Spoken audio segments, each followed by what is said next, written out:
Hello, welcome, नमस्कार, स्वागत है आपका हमारे शो मुकेश टॉक पे, जहां हम बात करते हैं पैसों की, पैसों को बचाने की और पैसों को बढ़ाने की भी।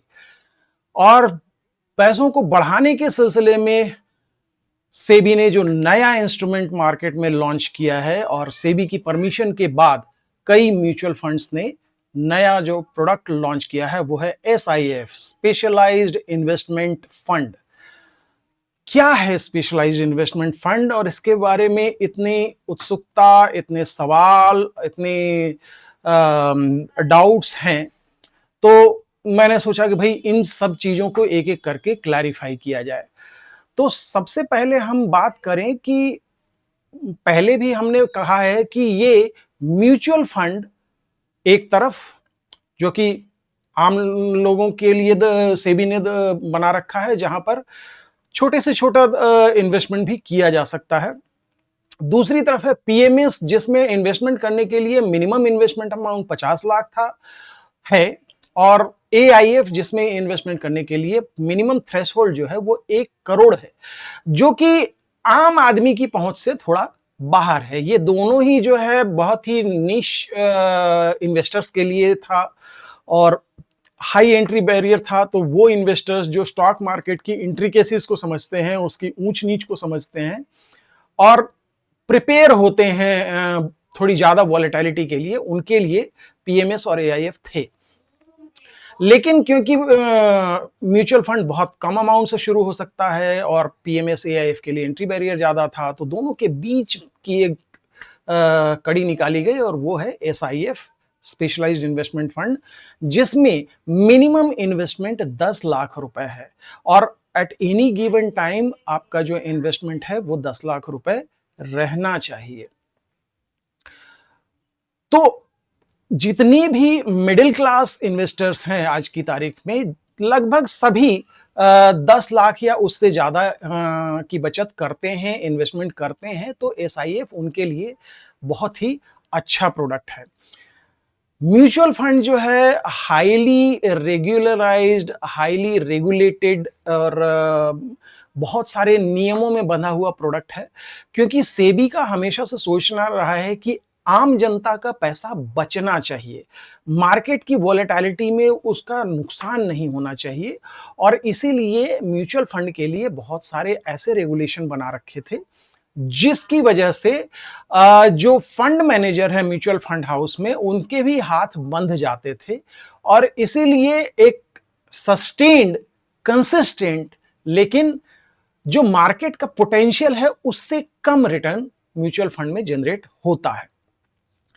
On the other hand, PMS में फंड मैनेजर को काफी फ्लेक्सिबिलिटी है, सब कुछ करने की आजादी है, तो वो एक बड़ा रिटर्न जनरेट कर पाते हैं, जो म्यूचुअल फंड के मुकाबले डेफिनेटली बेहतर होता है। वहां वॉलेटिलिटी भी ज्यादा है और अगर वो इन्वेस्टर जिनके पास लंबे समय के लिए पेशेंस नहीं है, उनको नुकसान भी हो सकता है पीएमएस में।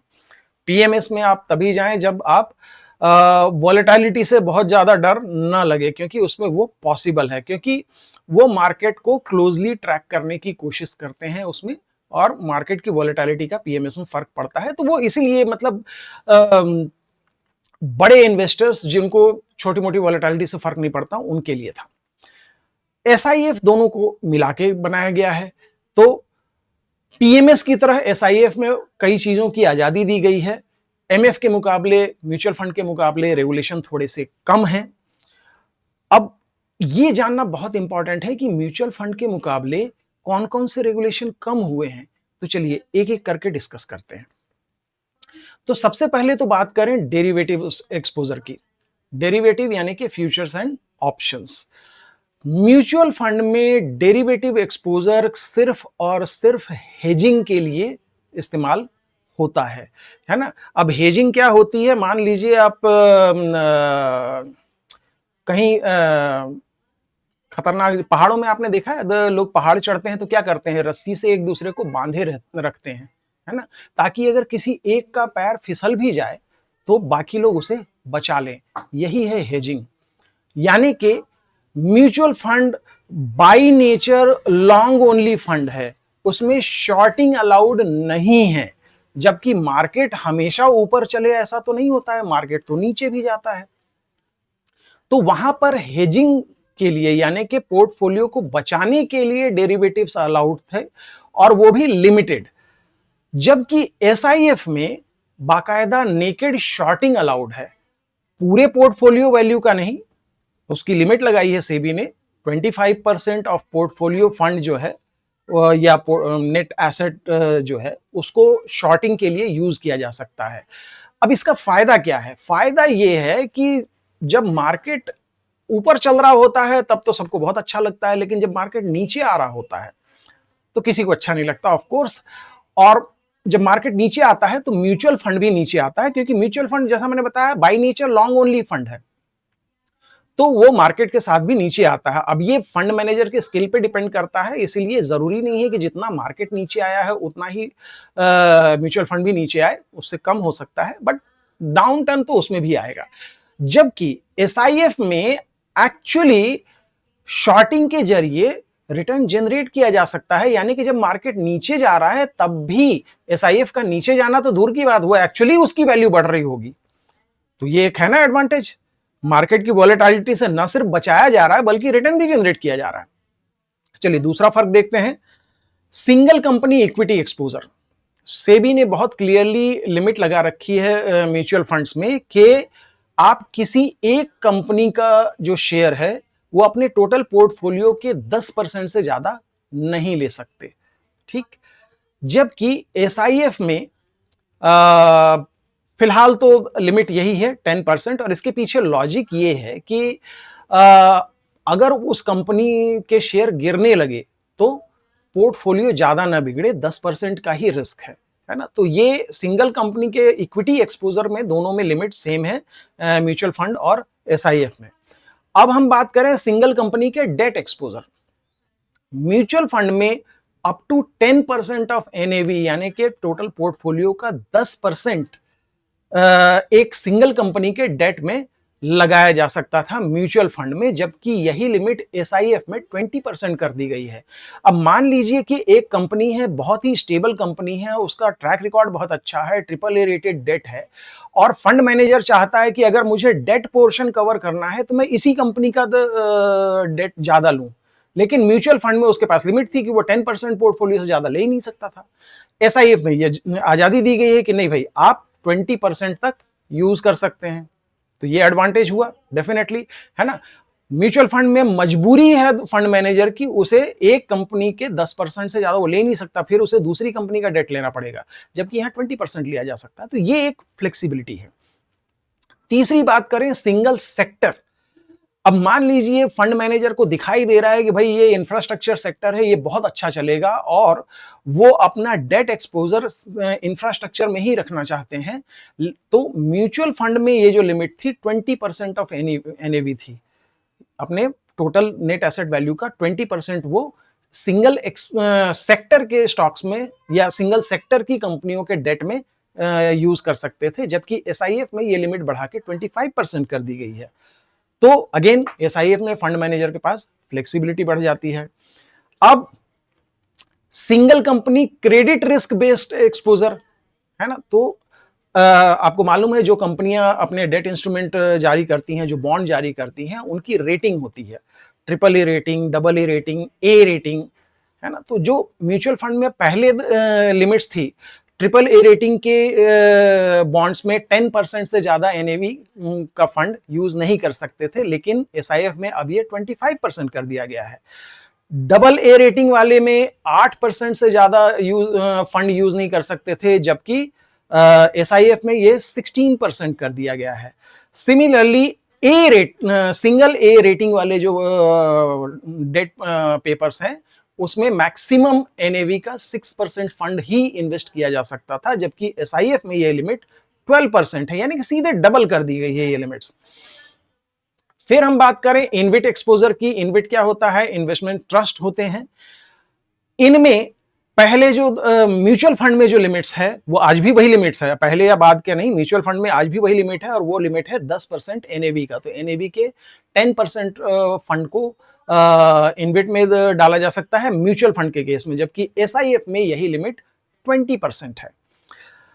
और और ये एग्रीगेट है, यानी कि टोटल इनविट में टोटल कितना कर सकते हैं, तो म्यूचुअल फंड 10% कर सकता है और एसआईएफ 20% कर सकता है। और सिंगल इश्यूअर की बात करें, एक सिंगल, क्योंकि मार्केट में बहुत सारे इनविट हैं, तो सिंगल इश्यूअर की बात करें तो म्यूचुअल फंड में मैक्सिमम 5% एनएवी का फंड उसमें यूज किया जा सकता है, जबकि एसआईएफ के केस में ये 10% है। तो इस तरह आप देख रहे हैं कि एसआईएफ में बहुत सारी फ्लेक्सिबिलिटी दी गई है। कई बार ऐसा होता है कि फंड मैनेजर को दिखाई देता है कि भाई ये वाला डेट है जो मेरे को ज्यादा रिटर्न देगा, लेकिन म्यूचुअल फंड में लिमिट लगा रखी है, नहीं आप अपना पूरा पैसा उसमें नहीं लगा सकते, आप 10% ही लगा सकते हैं। एसआईएफ में लिमिट को जस्ट डबल कर दिया गया है। तो इस तरह डाइवर्सिफिकेशन के नाम पे कचरा डेट इंस्ट्रूमेंट फंड मैनेजर को लेने की मजबूरी नहीं होगी, वो कंसंट्रेटेड पोर्टफोलियो बना सकता है मैक्सिमम रिटर्न के लिए, और इसीलिए एसआईएफ बेहतर है। एसआईएफ में इसीलिए सस्टेन्ड और कंसिस्टेंट रिटर्न और अच्छा रिटर्न बनने की संभावना है। कैसा होगा ये आगे देखने पर हमें पता पड़ेगा।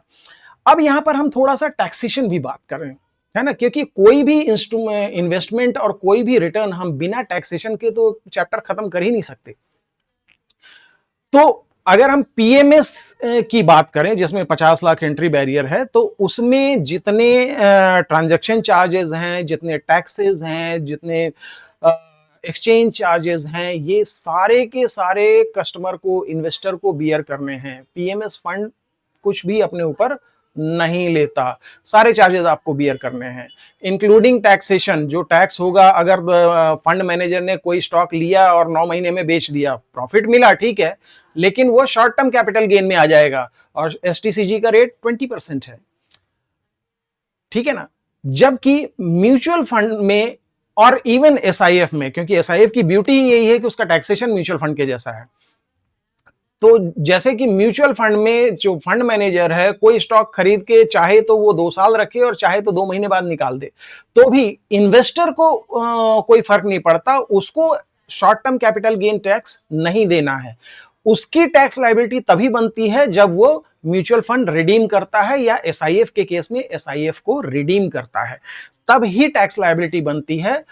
फंड मैनेजर के लेवल पे चाहे कितने भी ट्रांजैक्शन हो जाएं और किसी भी पीरियड के ट्रांजैक्शन हो जाएं, इन्वेस्टर की लायबिलिटी नहीं है। तो ये पीएमएस के मुकाबले ये बहुत बड़ा एडवांटेज है कि टैक्सेशन जो है म्यूचुअल फंड के जैसा है।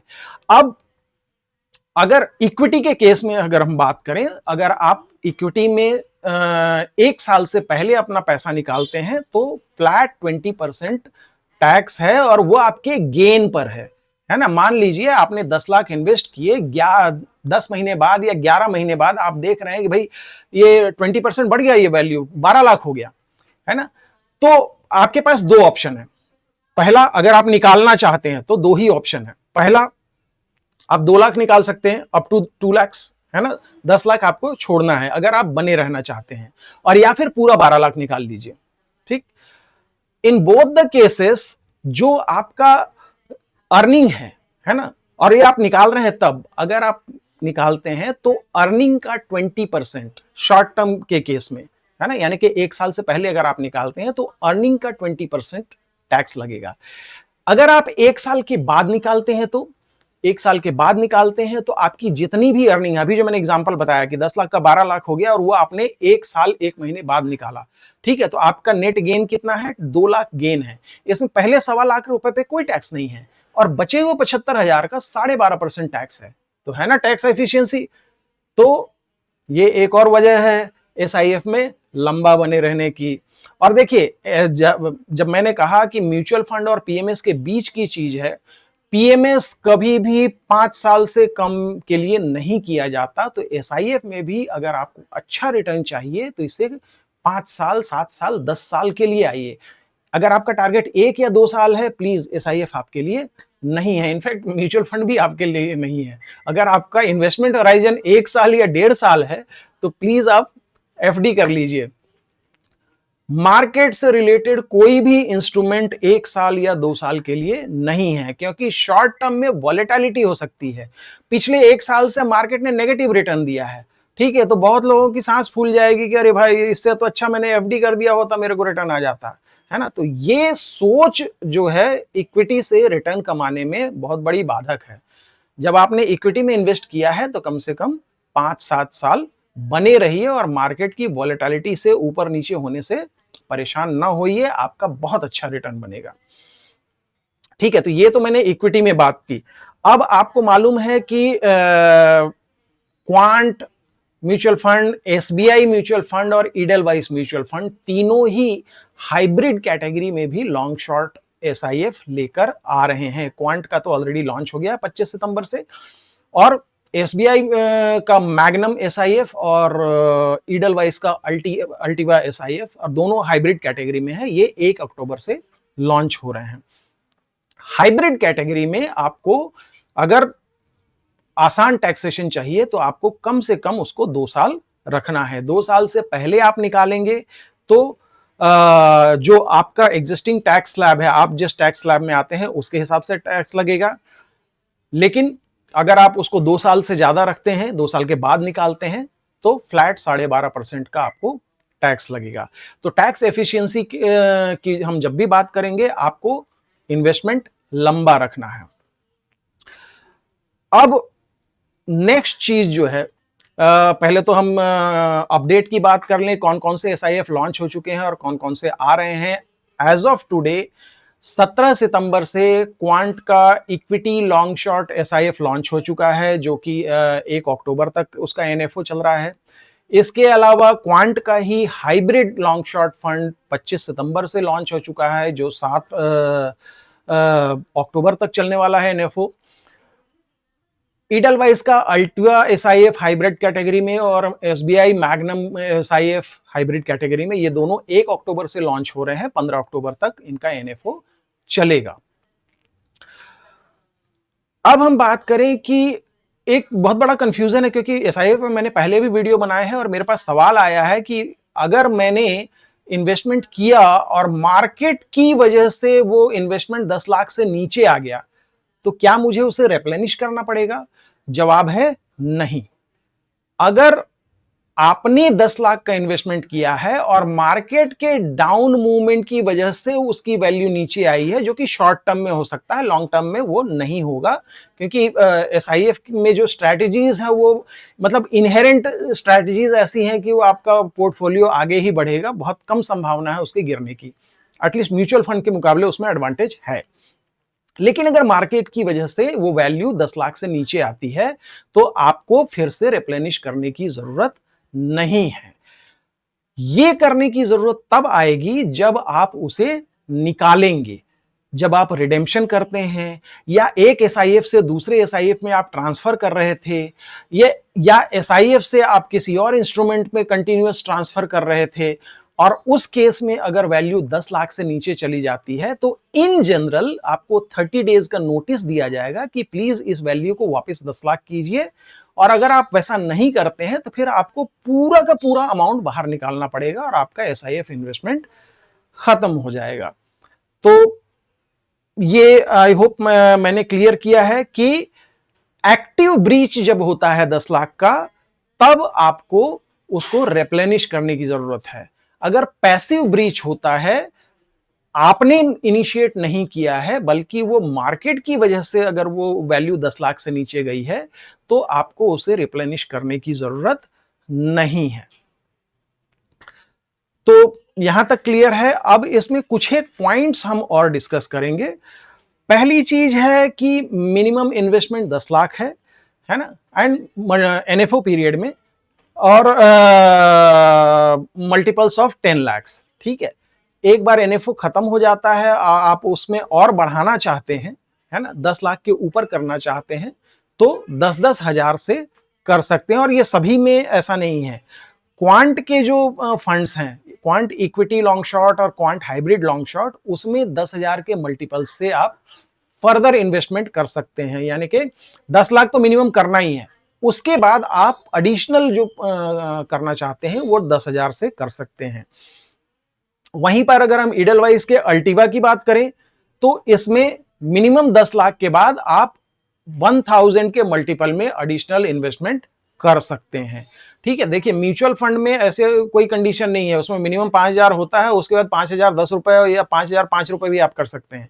लेकिन यहाँ मल्टीपल्स हैं, है ना? तो उन मल्टीपल्स में ही आप फर्दर इन्वेस्टमेंट कर सकते हैं। एसबीआई मैग्नम के केस में भी जो 10 लाख के ऊपर जो एडिशनल परचेज करना है वो 10,000 के मल्टीपल्स में है। तो ये चीज क्लियर हो गई। अब हम बात करें एग्जिट लोड की। देखिए एग्जिट लोड फंड हाउसेस क्यों लगाते हैं, सबसे पहले यह समझने की बहुत जरूरत है। मैं बार बार कह रहा हूं कि जब आप इक्विटी के किसी भी प्रोडक्ट में इन्वेस्टमेंट करते हैं तो आपको 5 साल का होराइजन लेके चलना चाहिए, और फंड हाउसेस भी यही चाहते हैं। तो वो नहीं चाहते, क्योंकि वो उसी टाइम फ्रेम को ध्यान में रख के आपके पैसे को इन्वेस्ट करेंगे, है ना? अब आप तुरंत कहेंगे नहीं मेरा पैसा वापस कर दो, तो उस चीज से बचने के लिए और आपको उस चीज से एक डेटरेंट पैदा करने के लिए उन्होंने एग्जिट लोड रखा हुआ है। लेकिन इन चारों ही एसआईएफ में एग्जिट लोड बहुत ज्यादा सिग्निफिकेंट नहीं है। क्वांट के केस में 1% एग्जिट लोड है दोनों फंड्स में, चाहे वो इक्विटी लॉन्ग शॉर्ट हो या हाइब्रिड लॉन्ग शॉर्ट हो, दोनों में 1% एग्जिट लोड है, और वो भी 15 दिन के लिए है। जहां तक एसबीआई मैग्नम का सवाल है, मैग्नम एसआईएफ में जो एग्जिट लोड है वो 0.5% है पहले 15 दिन के लिए, और उसके बाद 0.25% है उससे अगले 15 दिन के लिए, यानी कि टोटल 1 महीने के लिए ही एग्जिट लोड है। एग्जिट लोड के बाद अगर आपको लगता है कि इमरजेंसी है, पैसा निकालना है और आप पूरा ही निकालना चाहते हैं, क्योंकि निकालना तो पूरा ही पड़ेगा, आप पार्शियल तो निकाल नहीं सकते, तो 1 महीने बाद कोई उस पर पेनल्टी या एग्जिट लोड नहीं है। ईडलवाइज के अल्टीवा एसआईएफ के केस में अगेन 0.5% एग्जिट लोड है, लेकिन ये एग्जिट लोड 6 महीने के लिए है, 180 दिन के लिए है ना? तो आपको ये ध्यान रखना है कि पैसा ना निकाल, वही पैसा इन्वेस्ट कीजिए जो पैसा तुरंत निकालने की जरूरत नहीं पड़ने वाली है। एग्जिट लोड अनावश्यक चार्ज लगेगा, कोई मतलब नहीं है, और फटाफट क्यों निकालना है? आप इन्वेस्ट कर रहे हैं, 5 साल का होराइजन लेके इन्वेस्ट कर रहे हैं, तो जल्दी निकालने की तो बात भी नहीं है। आपको टैक्सेशन पॉइंट ऑफ व्यू से भी एक लंबा होराइजन लेके इन्वेस्ट करना चाहिए। अभी तक टोटल 4 एसआईएफ के लॉन्च होने की इंफॉर्मेशन है, अभी और पाइपलाइन में है, देखते हैं आगे जैसे जैसे फंड आएंगे उनकी डिटेल लेकर हम आपके पास आएंगे। क्वांट के दोनों फंड लॉन्च हो चुके हैं, और अगर आप उनमें इन्वेस्ट करना चाहते हैं तो डिस्क्रिप्शन में लिंक दिया हुआ है, डायरेक्ट लिंक, जिससे आप उन फंड्स में इन्वेस्ट कर सकते हैं। अल्टरनेटिवली आप मुझसे कांटेक्ट कर सकते हैं। मैं फुल्ली सर्टिफाइड ऑथोराइज्ड डिस्ट्रीब्यूटर हूं एसआईएफ का, और मैं पहले के कई वीडियो में बता चुका हूं कि अभी सेबी ने NISM 13 एग्जाम मैंडेटरी कर रखा है डिस्ट्रीब्यूटर्स के लिए, और बहुत कम लोगों ने वो एग्जाम क्लियर किया है, बहुत कम लोग लाइसेंस्ड हैं, I am one of them. तो मुझसे आप संपर्क कर सकते हैं, या फिर डिस्क्रिप्शन में जो लिंक है उससे आप डायरेक्टली इन्वेस्ट कर सकते हैं। अगर इसके अलावा भी आपके कोई सवाल हैं तो I am very happy to answer. फिर बनाएंगे एसआईएफ पे, आगे बहुत सारी जानकारी आनी है, बहुत ही एक्साइटिंग प्रोडक्ट है, और यकीन मानिए इन्वेस्टमेंट के, इंडिया में इक्विटी इन्वेस्टमेंट के लैंडस्केप को बदल देने की क्षमता इसमें है, पोटेंशियल है। तो बस अगर आपको ये वीडियो अच्छा लगा हो तो वीडियो को लाइक कीजिए, अपने दोस्तों के साथ शेयर कीजिए, और इस चैनल को सब्सक्राइब जरूर कीजिए। देखिए YouTube चैनल को सब्सक्राइब करने का कोई चार्ज नहीं लेता है, इट्स एब्सोल्युटली फ्री। ये आपका एक सपोर्ट जताने का जरिया है। अगर आपको अच्छी इंफॉर्मेशन लगी है तो इससे हम लोगों का हौसला बढ़ता है कि आपके लिए नई नई जानकारी हम ला सकें। तो प्लीज सब्सक्राइब द चैनल। मेरा नंबर यहां ऊपर दिया हुआ है, नीचे मेरा ईमेल आईडी चल रहा है, आप मुझसे कभी भी संपर्क कर सकते हैं। अगर आपको लगता है कि ये जो भी इंफॉर्मेशन मैंने दी है इसमें कुछ और सवाल आपके हैं तो नीचे कमेंट में आप लिख के पूछ सकते हैं। मैं पूरी कोशिश करता हूं कि हर कमेंट का जितनी जल्दी हो सके मैं जवाब दूं। तो बस दोस्तों आज के लिए इतना ही, कल फिर मिलते हैं किसी नई जानकारी के साथ एक नए वीडियो में। Bye bye.